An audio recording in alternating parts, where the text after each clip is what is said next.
Hello dear students, welcome to session number 17 in C and linear data structures. In today's session, we are going to discuss the methods of accessing the structure members in C programming. Before we move into accessing the structure variables, we have to know the initialization of structures. How are structures initialized? The syntax of initializing structure variables is similar to that of arrays. That is, all the elements will be enclosed within a pair of curly braces and are separated by commas. The syntax is given here. Struct variable name is equal to the set of the values for the set of variables.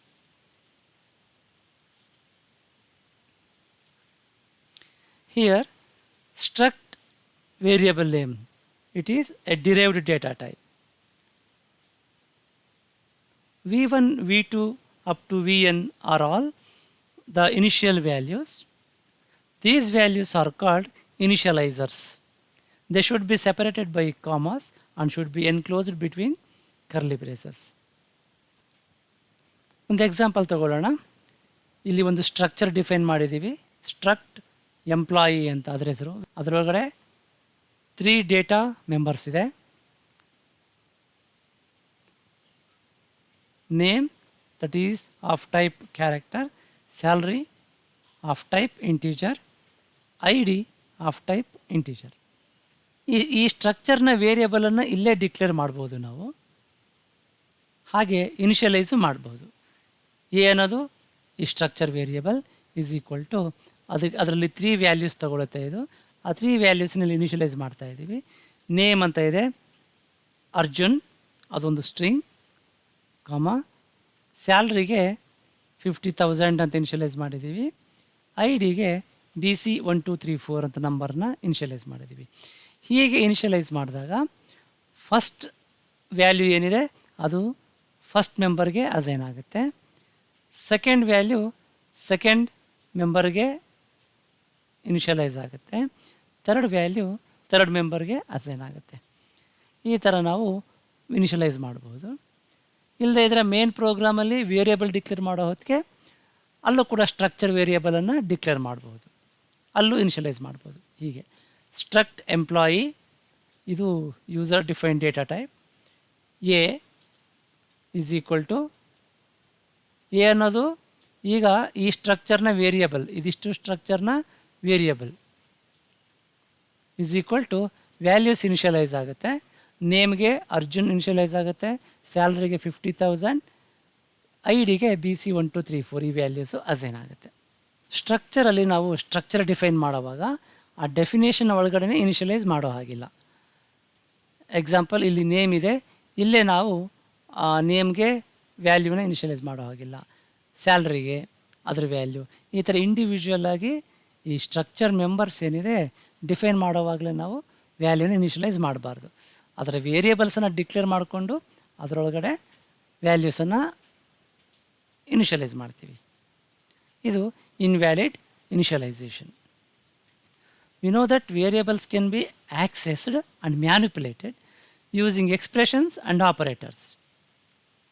Before manipulating, let us see how structure members are accessed.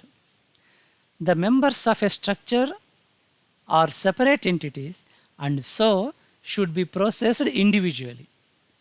A member of a structure can be accessed by specifying the variable name followed by a period. It is also called dot operator, which in turn is followed by the member name. Members of a structure can be accessed in 2 ways using this member or dot operator. ಇದು member operator ಅಂತಲೂ ಕರಿತೀವಿ, dot operator ಅಂತ ಕರಿತೀವಿ. ಇನ್ನೊಂದು structure pointer operator ಅಂತ ಇದೆ. ಈ dot operator ಬದಲಿಗೆ ಆ ಜಾಗದಲ್ಲಿ ನಾವು ಇದನ್ನು ಯೂಸ್ ಮಾಡಬಹುದು.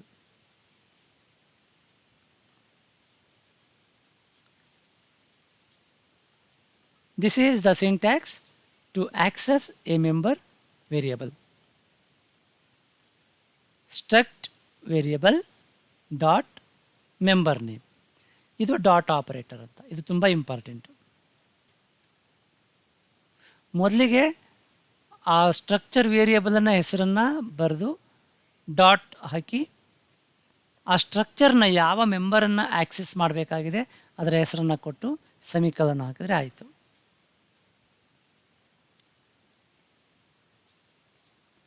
ಒಂದು ಎಕ್ಸಾಂಪಲ್ ನೋಡೋಣ. ಇಲ್ಲಿ ಸ್ಟ್ರಕ್ಚರ್ ಡಿಫೈನ್ ಆಗಿದೆ. ಇಲ್ಲಿ ಸ್ಟ್ರಕ್ಟ್ ಎಂಪ್ಲಾಯಿ, ಅದರೊಳಗಡೆ 3 ಮೆಂಬರ್ಸ್ ಇದೆ, name, salary and ID. Size of this variable is 10. ಅಂದರೆ 10 ಮೆಮೊರಿ ಲೊಕೇಶನ್ಸ್ ಬೇಕಾಗುತ್ತೆ ನೇಮನ್ನು ಸ್ಟೋರ್ ಮಾಡ್ಕೊಳ್ಳೋಕ್ಕೆ. ಪ್ರತಿ ಕ್ಯಾರೆಕ್ಟರ್ನ ಸ್ಟೋರ್ ಮಾಡ್ಕೊಳ್ಳೋಕ್ಕೆ 1 ಬೈಟ್ ಆಫ್ ಮೆಮೊರಿ ಬೇಕು. ಸೊ 10 ಬೈಟ್ಸ್ ಬೇಕು ನೇಮ್ ಸ್ಟೋರ್ ಮಾಡ್ಕೊಳ್ಳೋಕ್ಕೆ. ಇಲ್ಲಿ ಅಲೋಕೇಟ್ ಆಗಿದೆ ಮೆಮೊರಿ ಒಳಗಡೆ. ಇದು ಎ ಅನ್ನೋದು ಈ ಸ್ಟ್ರಕ್ಚರ್ನ ವೇರಿಯಬಲ್. 1 2 3 4 5 6 7 8 9 10. ಈ 10 memory locations reserved for this variable name. Float salary second member. Salary ಅನ್ನೋದು float type. So 4 bytes of memory ಬೇಕು ಅದಕ್ಕೆ. 1 2 3 4 ಅದರೊಳಗಡೆ ಸ್ಯಾಲ್ರಿ ಸ್ಟೋರ್ ಆಗುತ್ತೆ. ಇನ್ನು ಇಂಟೀಜರ್ ಟೈಪಿಂದು ID ಇದೆ ವೇರಿಯಬಲ್. ಅದಕ್ಕೆ ಒಂದು ಇಂಟೀಜರ್ ಟೈಪ್ ಆಗಿರೋದ್ರಿಂದ 2 ಬೈಟ್ಸ್ ಆಫ್ ಮೆಮೊರಿ, ಇದೆರಡು ಬೈಟ್. ಸೊ ಟೋಟಲಿ ಈ ಸ್ಟ್ರಕ್ಚರ್ನ ಒಂದು ವೇರಿಯೇಬಲನ್ನು ನಾವು ಕ್ರಿಯೇಟ್ ಮಾಡಿ ಯೂಸ್ ಮಾಡಬೇಕು ಅಂತಂದರೆ ಎಷ್ಟು ಬೈಟ್ಸ್ ಆಫ್ ಮೆಮೊರಿ ಬೇಕು? 10 + 4 14, 14 + 2 16. 16 ಬೈಟ್ಸ್ ಆಫ್ ಮೆಮೊರಿ ಬೇಕಾಗುತ್ತೆ. ಇಲ್ಲಿ ಒಂದು ವೇರಿಯೇಬಲ್ ಡಿಕ್ಲೇರ್ ಮಾಡ್ಕೊಂಡಿದ್ದೀವಿ ನಾವು. ಈ ಸ್ಟ್ರಕ್ಟ್ ಎಂಪ್ಲಾಯಿ ಟೈಪ್ನ ಎ ಅನ್ನೋ ವೇರಿಯೇಬಲ್ಲು. ಅದರೊಳಗಡೆ ಇನಿಷಿಯಲೈಸ್ ಮಾಡ್ತಾ ಇದ್ದೀವಿ. ನೇಮ್ಗೆ ಅರ್ಜುನ್ ಅನ್ನೋ ವ್ಯಾಲ್ಯೂನ ಇನಿಷಿಯಲೈಸ್ ಮಾಡಿದ್ದೀವಿ. ಇಲ್ಲಿ 5 ಲೆಟರ್ಸ್ ಇದೆ, ARJUN ಅಂತ. ಫಸ್ಟ್ 5 ಲೊಕೇಶನ್ಸಲ್ಲಿ ಅದು ಸ್ಟೋರ್ ಆಗುತ್ತೆ, ARJUN. ರಿಮೈನಿಂಗ್ 5 ಲೊಕೇಶನ್ಸು ಡಿಫಾಲ್ಟಾಗಿ ನಲ್ ಕ್ಯಾರೆಕ್ಟರ್ ಸ್ಟೋರ್ ಆಗುತ್ತೆ ಇಲ್ಲಿ, ಕ್ಯಾರೆಕ್ಟರ್ ಟೈಪ್ ಆಗಿರೋದ್ರಿಂದ. ಸೆಕೆಂಡ್ ವೇರಿಯಬಲ್ ಸ್ಯಾಲ್ರಿ ಇದೆ, ಅದು 50,000 ಇನಿಷಿಯಲೈಸ್ ಆಗುತ್ತೆ ಅದಕ್ಕೆ. ಅದು 4 ಬೈಟ್ಸಲ್ಲಿ ಸ್ಟೋರ್ ಆಗುತ್ತೆ, 50,000 ಅಂತ. ಇನ್ನು ಲಾಸ್ಟ್ ಮೆಂಬರ್ ID, ಅದು ಇಂಟೀಜರ್ ಟೈಪು, 2 ಬೈಟ್ಸಲ್ಲಿ ಸ್ಟೋರ್ ಆಗಬೇಕು. BC 1 2 3 4 ಅನ್ನೋ ವ್ಯಾಲ್ಯೂ ಅದರಲ್ಲಿ ಇನಿಷಿಯಲೈಸ್ ಆಗುತ್ತೆ. ಸೊ ಈ ಥರ ನಾವು ವ್ಯಾಲ್ಯೂಸನ್ನ ಇನಿಷಿಯಲೈಸ್ ಮಾಡಿದ್ದೀವಿ ಒಂದು ವೇರಿಯೇಬಲಲ್ಲಿ. ಇದನ್ನು ಆಕ್ಸೆಸ್ ಮಾಡಬೇಕು ಅಂತಂದರೆ ಡಾಟ್ ಆಪರೇಟರ್ ಯೂಸ್ ಮಾಡಬೇಕು. ಇಲ್ಲಿ ನೋಡಿ, A dot name. By specifying this as A dot name we can access the string Arjun. By specifying A dot salary, we can access the value 50,000. By specifying A dot ID, we can access the value BC 1 2 3 4. ಹೀಗೆ dot ಆಪ್ರೇಟರ್ನ use ಮಾಡಿಕೊಂಡು ಈ A ಅನ್ನೋ structure ವೇರಿಯೇಬಲಲ್ಲಿ ನಮಗೆ ಯಾವ member ಬೇಕು ಆ ಮೆಂಬರ್ನ ವ್ಯಾಲ್ಯೂನ access ಮಾಡ್ಬೋದು. Now the question is how to display the various members of a structure, or how to read the various members of a structure. ಇಲ್ಲಿ ಡಿಸ್ಪ್ಲೇ ಮಾಡಲಿಕ್ಕೆ ಹೇಗೆ ಸ್ಟೇಟ್ಮೆಂಟ್ಸನ್ನು ಬರೀಬೇಕು ಅನ್ನೋದನ್ನು ಕೊಟ್ಟಿದೆ. printf %s, A dot name. ಇಲ್ಲಿ ಕೂಡ ಡಾಟ್ ಆಪ್ರೇಟರ್ ಯೂಸ್ ಮಾಡ್ತಾ ಇದ್ದೀವಿ ನೋಡಿ. ಎ ಅನ್ನೋದು ಒಂದು ಸ್ಟ್ರಕ್ಚರ್ ವೇರಿಯೇಬಲ್, ಅದರೊಳಗಡೆ 3 ಮೆಂಬರ್ಸ್ ಇದೆ, ನೇಮು, ಸ್ಯಾಲ್ರಿ ಮತ್ತು ID. ಇಲ್ಲಿ A ಡಾಟ್ ನೇಮ್ ಅಂತಂದಾಗ ಸ್ಟ್ರಕ್ಚರ್ ವೇರಿಯೇಬಲ್ ಎ ಕ್ರಿಯೇಟ್ ಮಾಡಿದ್ವಲ್ವ, ಅದರೊಳಗೆ ನೇಮ್ ಅನ್ನೋ ವ್ಯಾಲ್ಯೂನ ಮಾತ್ರ ಪ್ರಿಂಟ್ ಮಾಡುವಂಥ. ಅದೇ ಥರ printf %f, A dot salary. Salary ಅನ್ನೋದು ಫ್ಲೋಟ್ ಟೈಪ್ ಅಲ್ವಾ, ಹಾಗಾಗಿ ನಾವು %f ಯೂಸ್ ಮಾಡಿದ್ದೀವಿ. A ಡಾಟ್ ಸ್ಯಾಲ್ರಿ ಅಂತಂದರೆ ಎ ಸ್ಟ್ರಕ್ಚರ್ ವೇರಿಯೇಬಲ್ನ ಸ್ಯಾಲ್ರಿ ವ್ಯಾಲ್ಯೂನ ಪ್ರಿಂಟ್ ಮಾಡುವಂಥ. ಅದೇ ಥರ ಇದು integer type %d, A dot ID. ಈ ಥರ ನಾವು ಡಿಸ್ಪ್ಲೇ ಮಾಡಲಿಕ್ಕೆ ಸ್ಟೇಟ್ಮೆಂಟ್ಸನ್ನು ಬರಿತೀವಿ. ರೀಡ್ ಮಾಡಲಿಕ್ಕೆ ಇದು ಸ್ಟ್ರಿಂಗ್ ನೇಮ್ ಅನ್ನೋದು ಸ್ಟ್ರಿಂಗ್ ಆಗಿರೋದ್ರಿಂದ ಗೆಟ್ಸ್ ಫಂಕ್ಷನ್ ಯೂಸ್ ಮಾಡ್ತೀವಿ. ಸ್ಕ್ಯಾನ್ಎಫ್ ಯೂಸ್ ಮಾಡಬಹುದು. ಇಲ್ಲಿ A dot name, A structure ವೇರಿಯೇಬಲ್ನ ನೇಮನ್ನು ರೀಡ್ ಮಾಡುವಂಥ. ಸ್ಯಾಲ್ರಿಗೆ ಸ್ಕ್ಯಾನ್ಎಫ್ ಕಾಮ ಆ್ಯಂಪರ್ಸೆಂಡ್ ಎ ಡಾಟ್ ಸ್ಯಾಲ್ರಿ. ಎ ಅನ್ನೋ ಸ್ಟ್ರಕ್ಚರ್ ವೇರಿಯೇಬಲ್ನ ಸ್ಯಾಲ್ರಿ ಅನ್ನೋ ಮೆಂಬರ್ಗೆ ನಾವು ಇನ್ಪುಟ್ ಮಾಡೋಂಥ ವ್ಯಾಲ್ಯೂನ ಅಸೈನ್ ಮಾಡು, ಅದಕ್ಕೆ ರಿಸರ್ವ್ ಆಗಿರೋ ಅಡ್ರೆಸ್ಸಲ್ಲಿ ಅದನ್ನು ಸ್ಟೋರ್ ಮಾಡು ಅಂತ. ಇಲ್ಲಿ ಅಡ್ರೆಸ್ ಆಪ್ರೇಟರ್ ಯೂಸ್ ಮಾಡಿದ್ವಿ ಆ್ಯಂಪರ್ಸೆಂಡ್. ಅದೇ ಥರ ಇಂಟೀಜರ್ ವ್ಯಾಲ್ಯೂ ಐ ಡಿಯನ್ನು ಕೂಡ ರೀಡ್ ಮಾಡ್ಬೋದು, ampersand A dot I D. So read ಮಾಡಲಿಕ್ಕೆ ಸ್ಕ್ಯಾನ್ ಎಫ್ ಒಳಗಡೆ ಡಾಟ್ ಆಪ್ರೇಟರ್ ಯೂಸ್ ಮಾಡ್ತೀವಿ, ಪ್ರಿಂಟ್ ಮಾಡಲಿಕ್ಕೆ ಪ್ರಿಂಟ್ ಎಫ್ ಒಳಗಡೆ ಡಾಟ್ ಆಪ್ರೇಟರ್ ಯೂಸ್ ಮಾಡ್ತೀವಿ. ಇಲ್ಲಿ ಒಂದು ಎಕ್ಸಾಂಪಲ್ ಇದೆ ಪ್ರೋಗ್ರಾಮ್. ಒಂದು ಸ್ಟ್ರಕ್ಚರ್ ಡಿಫೈನ್ ಮಾಡಿದ್ದೀವಿ ಇಲ್ಲಿ, ಸ್ಟ್ರಕ್ಟ್ ಪಾಯಿಂಟ್ ಅಂತ ಸ್ಟ್ರಕ್ಚರ್ ಹೆಸರು. ಅದರೊಳಗಡೆ ಎರಡು ಡೇಟಾ ಮೆಂಬರ್ಸ್ ಇದೆ, integer X and integer Y ಎರಡಿದೆ. ಇದು ಮೇನ್ ಫಂಕ್ಷನ್. ಮೇನ್ ಫಂಕ್ಷನ್ ಒಳಗಡೆ ಈ ಸ್ಟ್ರಕ್ಚರ್ನ ಒಂದು ವೇರಿಯೇಬಲನ್ನು ಕ್ರಿಯೇಟ್ ಮಾಡ್ತಾ ಇದ್ದೀವಿ. Struct point P1, integer, character, float, ಯಾವ ಥರ ಡೇಟಾ ಟೈಪ್ಸ್ ಇರುತ್ತೋ ಇನ್ ಬಿಲ್ಡ್ ಡೇಟಾ ಟೈಪ್ಸ್, ಅದೇ ಥರ ಇದು derived data type struct point ಅಂತೇಳಿ. ಆ ಥರದ್ದೊಂದು P1 ಕ್ರಿಯೇಟ್ ಆಗುತ್ತೆ ವೇರಿಯೇಬಲ್. ಅದನ್ನು ಇನಿಷಿಯಲೈಸ್ ಮಾಡ್ತಾ ಇದ್ದೀವಿ 0,1. 0 ಎಕ್ಸ್ಗೆ ಅಸೈನ್ ಆಗುತ್ತೆ, 1 ವೈಗೆ ಅಸೈನ್ ಆಗುತ್ತೆ. ಈಗ ಎಕ್ಸ್ ವ್ಯಾಲ್ಯೂ 0, ವೈ ವ್ಯಾಲ್ಯೂ 1 ಆಗಿರುತ್ತೆ. ಈಗ ನಾವೇನು ಮಾಡ್ತೀವಿ, ಡಾಟ್ ಆಪ್ರೇಟರ್ ಯೂಸ್ ಮಾಡಿಕೊಂಡು ಆ ಎಕ್ಸ್ ವ್ಯಾಲ್ಯೂನ ಮಾಡಿಫೈ ಮಾಡ್ತೀವಿ. P1 ಡಾಟ್ ಎಕ್ಸ್, P1 ಅಂತಂದರೆ ಈ ಸ್ಟ್ರಕ್ಚರ್ ವೇರಿಯೇಬಲ್ ನಾವು ಕ್ರಿಯೇಟ್ ಮಾಡಿರೋದು.